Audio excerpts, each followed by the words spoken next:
Committee ने तो यही अपनी रिपोर्ट में सबमिट किया है और जो नियमावली चैलेंज्ड है कोर्ट में, उस नियमावली कहती है कमेटी का जो निर्णय होगा उसको अमेंडमेंट माना जाए। क्षमता परीक्षा आयोजित करने के लिए नियमावली बनी है, उसके विभिन्न प्रावधानों को वहाँ चैलेंज किया गया और कोर्ट के समक्ष मामला लंबित है। कोर्ट में आपको पता है प्रक्रिया जैसा होता है, सुनवाई होती है, नोटिस होता है, सरकार से जवाब मांगा जाता है। जिन अभ्यर्थियों ने परीक्षा दिया है अच्छे से परीक्षा दें, बाकी कोर्ट तो जजमेंट देगा ही। शिक्षक परेशान है, वो बात हमने चर्चा की, परेशान है, ठीक है, परेशानी उनकी जायज़ भी है। लेकिन देखिए कुछ होता है कि सरकार अपना फैसला ले रही है किसी परीक्षा को कंडक्ट कराने, कोर्ट उसमें कुछ कर सकती है कि परीक्षा का स्तर कम हो ज़्यादा। कोर्ट को एक्सपर्ट बॉडी नहीं है स्तर जांचने के लिए। कोर्ट ये देख सकती है कि कोई न्याय संगत कार्य हुआ है कि नहीं, लॉ को फॉलो किया गया है कि नहीं। बिहार में नियोजित शिक्षकों की सक्षमता परीक्षा की शुरुआत कल से हो गई। 6 तारीख तक यह परीक्षा चलेगी। ऐसे में नियोजित शिक्षकों के मन में कई सारे सवाल उठ रहे हैं। मामला पटना हाईकोर्ट में चल रहा है। क्या कोर्ट नियोजित शिक्षकों के हित में फैसला सुनाएगा? लगातार सवाल उठ रहा है। कई सारे नियोजित शिक्षकों ने मामले को देखते हुए कहीं ना कहीं देखा जाए तो शिक्षा विभाग को चुनौती दी है, तो वहीं सक्षमता परीक्षा को चुनौती तमाम नियोजित शिक्षकों ने दी है। ऐसे में क्या होगा, लगातार सवाल उठ रहा है और इसको लेकर आज हम पहुंच गए हैं पटना हाईकोर्ट के जाने माने अधिवक्ता कुमार अंजनैया सानू के पास। जुड़ेंगे, बात करेंगे। अंजनैया जी, जिस तरीके से सवाल उठ रहे हैं, नियोजित शिक्षकों का मसला चल रहा है, आपके पास भी मामला है, ऐसे में कोर्ट में पीआईएल दर्ज है, लगातार केस चल रहा है, क्या कुछ होगा? नियोजित शिक्षक सवाल पूछ रहे हैं, क्या होगा आखिरकार? जिस तरीके से कोर्ट में ढेर सारे रिट्स फाइल हुए हैं जो कि सक्षमता परीक्षा आयोजित करने के लिए नियमावली बनी है, उसके विभिन्न प्रावधानों को वहाँ चैलेंज किया गया और कोर्ट के समक्ष मामला लंबित है। कोर्ट में आपको पता है प्रक्रिया जैसा होता है, सुनवाई होती है, नोटिस होता है, सरकार से जवाब मांगा जाता है, सरकार का जवाब आता है, फिर सुनवाई होती है। तो प्रक्रिया में है मामला और जो पिटिशनर्स हैं वो तो चाहेंगे उनके पक्ष में फैसला है, सरकार चाहेगी उनके पक्ष में फैसला है। और परीक्षा जैसा आपने बताया कि परीक्षा शुरू हो गया है और जिन अभ्यर्थियों ने परीक्षा दिया है अच्छे से परीक्षा दें, बाकी कोर्ट तो जजमेंट देगा ही। कोर्ट अपने विवेक के अनुसार और दोनों पार्टीज के बहस सुनकर कोर्ट को जो न्याय संगत लगेगा कोर्ट तो जजमेंट देगा ही। लेकिन कोर्ट के भरोसे बैठे रहना कोई बहुत स्मार्ट मूव नहीं होगा।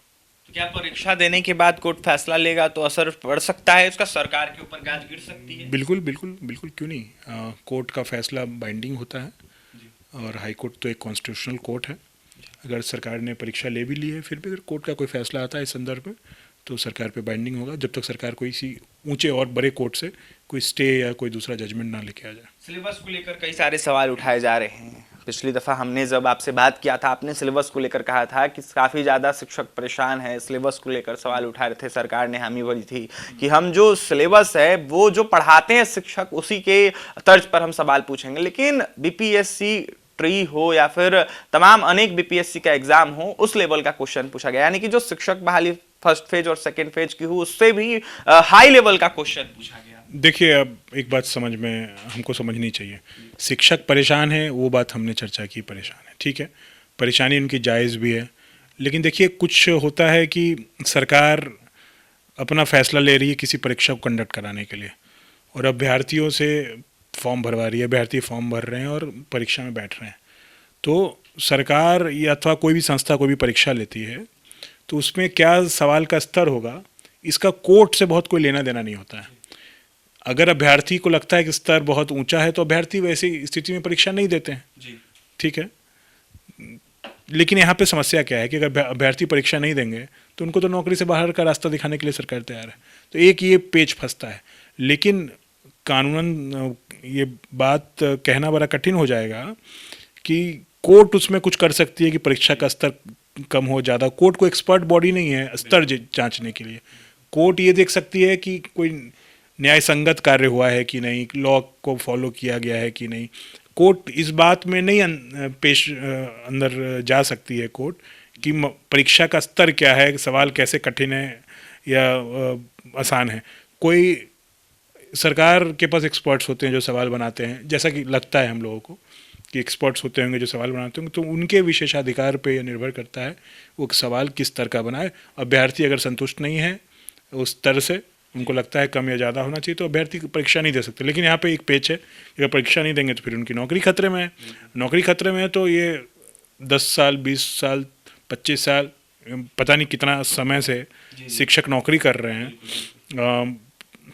शिक्षा मित्र से लेकर आप जितने अलग अलग चरणों में नियोजन हुआ है शिक्षकों का, सभी की नौकरी को ऐसे खतरे में डालना एक बहुत ही घातक कदम होगा सरकार का, और कानून संगत भी नहीं है ये। कहा गया था 3 अटेम्प्ट तक परीक्षा ली जाएगी। देखा जाए तो जवान से, सरकार के जवान से कह सकते हैं, बिहार के शिक्षा मंत्री के जवान से यह कहा गया कि जो परीक्षा ली जाएगी वो 3 से 5 अटेम्प्ट कर दिया जा रहा है। ऑनलाइन ऑफलाइन मोड को लेकर भी सवाल उठ रहा था, 2 ऑफलाइन मोड को लेकर भी बोला गया है, लिखित कोई बातें सामने निकल के नहीं आई है।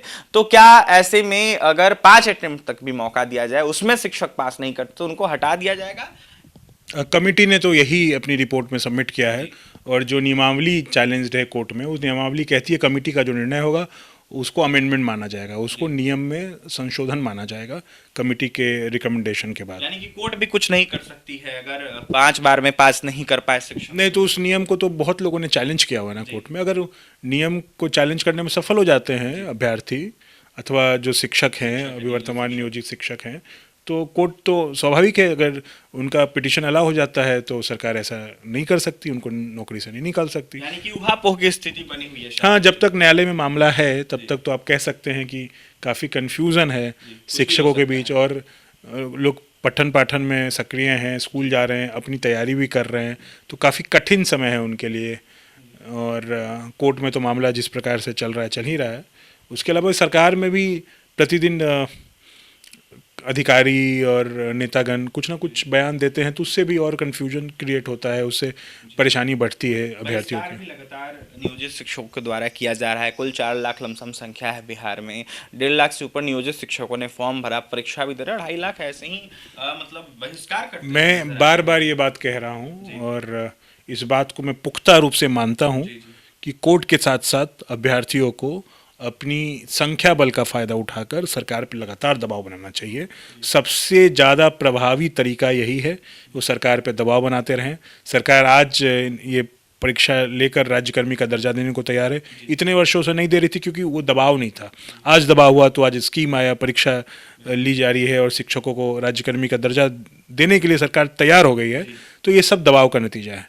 मुझे लगता है अगर शिक्षक एकजुट रहें और अलग अलग संगठन हो, अलग अलग उनकी मान्यताएं हों, अलग विचार हों, फिर भी भिन्नताओं के बाद, अलग विचार के बाद भी शिक्षक चाहें तो कुछ विषय वस्तु के लिए एकजुटता का प्रदर्शन कर सकते हैं, और उसका लाभ सभी शिक्षकों को होगा और छात्रों को होगा, शिक्षकों को होगा, क्योंकि अच्छे शिक्षक सिस्टम में रहेंगे, शिक्षकों के साथ अच्छा बर्ताव होगा, मेंटल पीस होगा, तो अच्छा एफिशिएंट वे में पढ़ा पाएंगे, बच्चों के करियर को बनाने में अपना योगदान दे पाएंगे। तो मुझे लगता है सारे शिक्षक संगठनों को, सारे शिक्षकों को, शिक्षक नेताओं को, सबको इस मुद्दे पे तो एकजुट होने की आवश्यकता है। देखिए, एकजुट होने की आवश्यकता है। मामला हाईकोर्ट में चल रहा है, ऐसे में विश्लेषण कर रहे थे कुमार अंजनैया सानू, पटना हाईकोर्ट के जाने माने अधिवक्ता, वहीं क्या कुछ कह रहे थे नियोजित शिक्षकों के सक्षमता परीक्षा को लेकर आपने सुना है।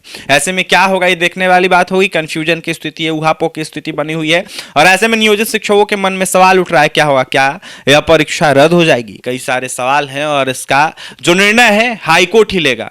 तो क्या होगा देखने वाली बात होगी। जो भी अपडेट होगा आपके पास पहुंचाएंगे। फिलहाल बिहार में, पूरे बिहार में कह सकते हैं परीक्षा हो रही है नियोजित शिक्षकों को देखते हुए। ऐसे में यह सक्षमता परीक्षा 6 तारीख तक चलनी है, उसी बीच क्या कुछ होगा तमाम अपडेट्स आपके पास पहुंचाएंगे। और भी तमाम खबरों के लिए NBC 24 के साथ बने हैं। पटना से सहयोगी अमित के साथ अभिषेक।